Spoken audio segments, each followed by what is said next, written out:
terrain here. And if you are looking at getting into a building, they're saying you need to get at least 4 stories high. So to put that, to kind of show you the severity of this for those in Hawaii. Now let's shift our focus to the West Coast. So we look at the lower 48. Everyone along the West Coast is under a tsunami advisory. Right before we started talking, though, there was a update in Northern California. It's very difficult to see, but it's just south of Crescent City in that area. And it includes Crescent City, that's in red. They are actually in a tsunami warning now. They're expecting wave heights to be anywhere from 3 to 5 feet above their tidal impact. So that's going to be the concern there. I've been fortunate enough to visit this area. They have steep cliffs as a barrier, but the concern is those bays, those allow water to funnel in. Think about the energy that's building all across the Pacific, and if it hits it at the right angle, all of that energy gets funneled into the bay, and that's where you have the marinas. That's where you have some possibility to damage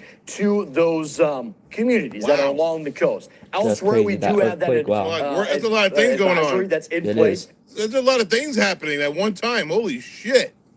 I can't keep up. There's so many things happening. I agree.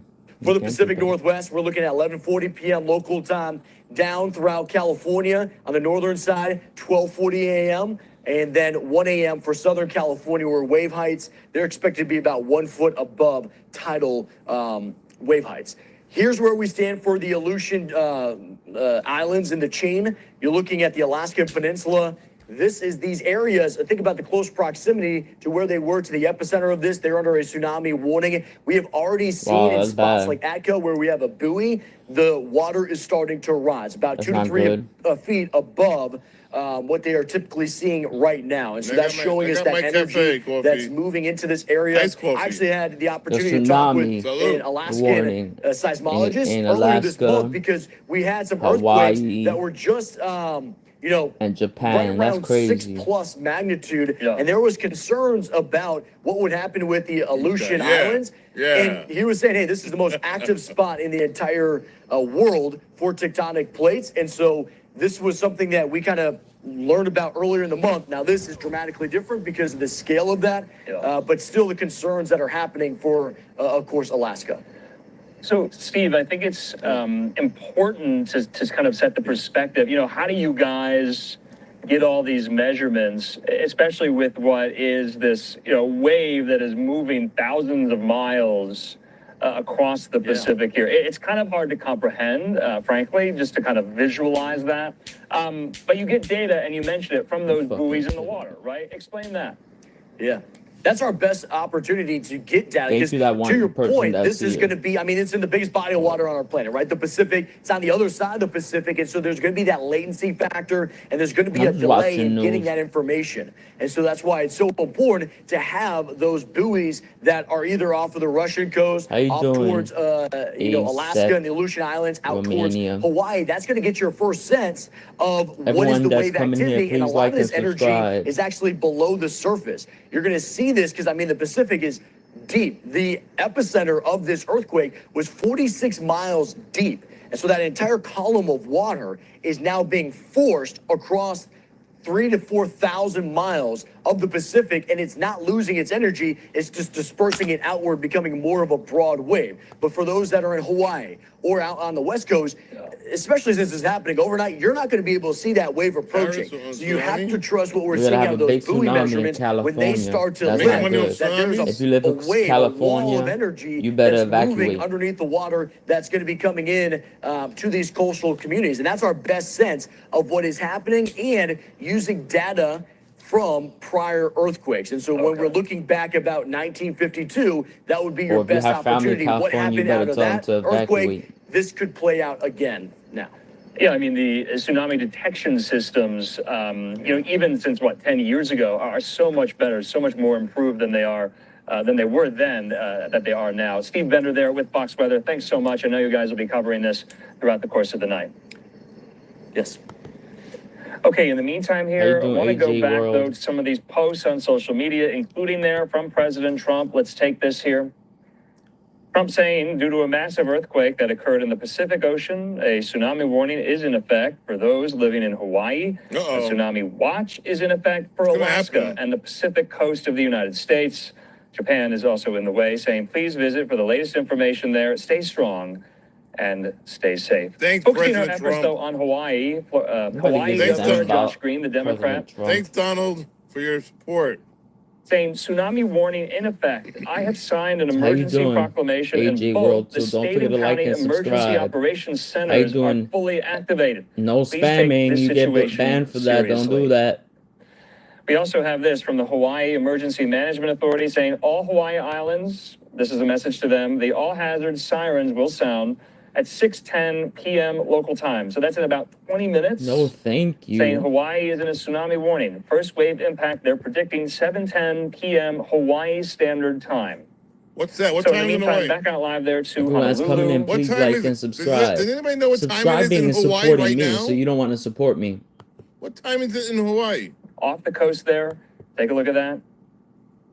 Right now, it's almost 6 o'clock there on this Tuesday afternoon in the Hawaiian island Your chain. anxiety. We also I have have a live anxiety look too. there on the beach in Oregon. Take a look at this. Wow. This is in Seaside, 6:23. Oregon. Oh my You see a God. lot of beachgoers It's only there. 6:23 p.m. Guys, look. It's only 6:23 p.m. in Hawaii. It's not even nighttime yet. Holy mackerel. They are 6 hours behind me. I'm 6 hours ahead of Hawaii. I didn't realize that. I forgot about that. Wow. The quakes. It's daytime out. Having fun. You see there those kids throwing the football, some fires being lit. Equally bad or worse. Also, so that was one of the things that comes out of war. So we didn't do that. Generally speaking, though, in earthquakes. there's always been an attempt to try and differentiate between the government, if you will, the enemy, The earthquakes if you are want to call them happening the in enemy, Hawaii. and the people of a country. And generally speaking, there's always an effort to try and make sure that the people aren't paying the price for the government's bad decisions. But I've never seen it quite to the extent that we've seen in Gaza, although certainly that would be a lively debate within many corners. I'm sure it has been. So Hal, let me see. And that should be maintained absolutely beyond the waves hit on our island shores. We will only give the all clear when we feel there's total safety. We have begun coordination for additional people. The homeless coordination has been ongoing. We're making sure individuals without houses are notified of the tsunami warning and are being removed from the areas. That coordination is going on all islands. We're working with service providers everywhere. I will say, once again, this is a very serious event. We have Blackhawks activated. We have high water vehicles ready to go. So we will be able to rescue people, but please do not put yourself in harm's way. Make sure you actually evacuate right now. We're going to have another update from everyone soon at 6:50. You'll hear one more alarm. Remember, at 6:40, that's 30 minutes out from when the first wave is expected to hit Kauai, and that will be the last alarm you'll have. But we will give constant updates. I'm going to turn it over now to General Logan. Aloha and good evening. Thank you, Governor. So the Hawaii National Guard remains postured as I described earlier. We've placed liaison officers into all the emergency management agencies within all the counties to create a near real-time response capability. We also have additional forces that have been activated. The governor touched on this, but we have high water vehicles, which are those with large tires, big engines that can do a variety of different mission sets, and we have soldiers that are already manning those. We also have additional aircraft placed into an alert capacity with crews that can do a variety of mission sets, which are medevac, search and rescue, and hoist operations to rescue folks and take them to a hospital care facility or a point of care. I want to reiterate something that Governor Green said is we're not out of the woods yet. We're collecting data as the wave or the energy passes through some of the other islands.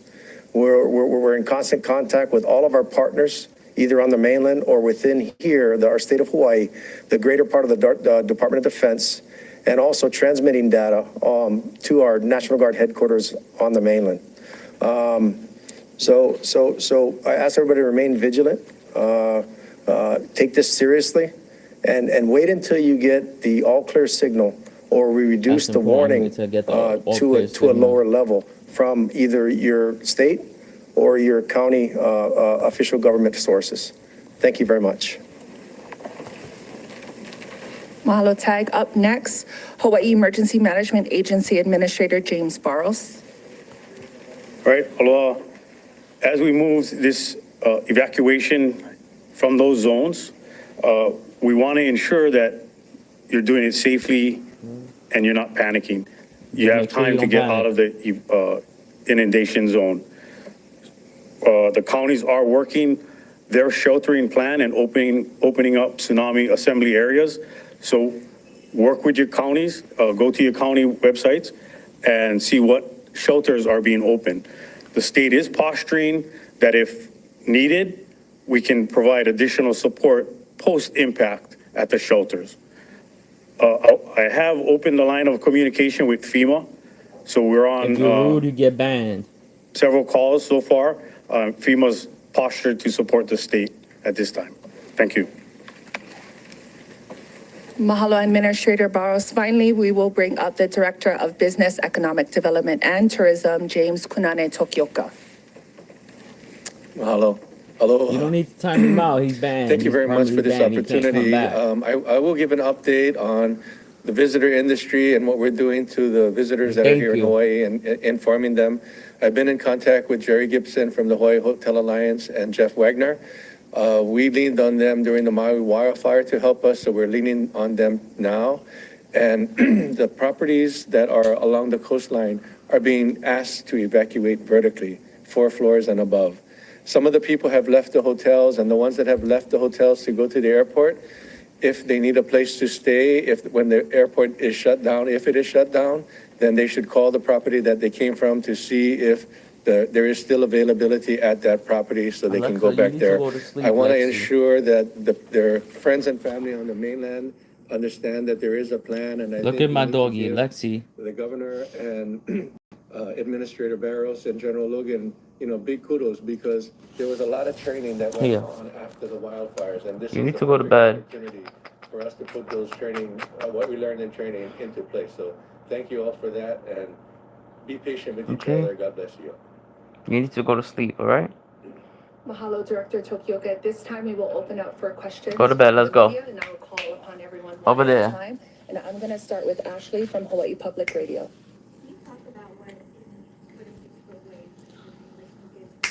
Over there, let's go. Go to bed. So the question is asking, can we clarify and kind of give deeper details to what a 6-foot wave means? I think Thank you. She just took a haircut today. That's why she looks like that. When we describe this wave, it's probably more accurate to describe it as having an amplitude of 3 feet above its base. When the water pulls back from a tsunami, you have the base drop. That becomes the trough of a wave to a peak, which is higher. That full distance from peak to trough is 6 feet. This would be 3-foot wave riding across the top of the surf. Thank you, I appreciate it. I wanted to remind people, this is not just like a wave comes off the shore, a 3-foot wave smacks down on the beach. This is a longitudinal wave with great force driving through the shoreline and into land. That's why we ask people to evacuate very far back. People asked if there was a generic way to describe how far you have to get away from the shoreline. To be absolutely safe, it's at least 4,000 feet. That's the better part, that's 4/5 of a mile, basically. That's why these inundation zones, which you can see on the map, which show red, are not just a few feet off of the shoreline. It is, again, not just a 3-foot wave. It is a forceful wall of water that will move across the shoreline and into the community if we ultimately get hit by this tsunami. We will get extra information as we go. It was described to us that it is impossible to predict until we get closer exactly how large the wave. It could be significantly larger than that, and it also could be smaller. We're aware of that. A little bit of history, just so people know real quickly. In 1946, before we had alarms on tragically April Fool's Day, 1946, the tsunami hit Hilo. It was started by an earthquake that was 8.6. This one is larger. It took 4.5 hours to hit Hawaii. That year, we lost 159 loved ones. It was the middle of the day. Another tsunami that came in 1960 that hit Hilo, also there, came from Chile. It was a 9.5 magnitude, which is an extraordinarily large earthquake. That was on May 22nd, 1960. Took out 500 homes. That caused a 35-foot wave. It happened at 1 a.m. in the morning, which is why we lost 61 loved ones that year. So we will not be out of the woods until we come past first the wave that strikes Kauai, and then we'll see where it inundates along the rest of the shoreline. Again, it will not just hit some parts of the island, it should probably spread around the islands. And so you can expect waves everywhere, provided that tsunami does hit as we expect. Andrew, Honolulu Star Advertiser. You answered a couple of questions I had already. What about electric utilities? It's 12:32 a.m. It says they're coordinating with emergency management folks. Is there a plan for the power companies to preemptively shut off power sometime before the expected arrival time? So the question is around public utilities and whether or not there will be a shut-off, electricity. So we are in constant communication with HECO. I'll be back later. Right now, the protocol is not for them to shut off, but we're in constant comms with them that if we see it impacting worse than what we anticipate, then we'll ask them to go into a shutdown. But we're having conversations with them.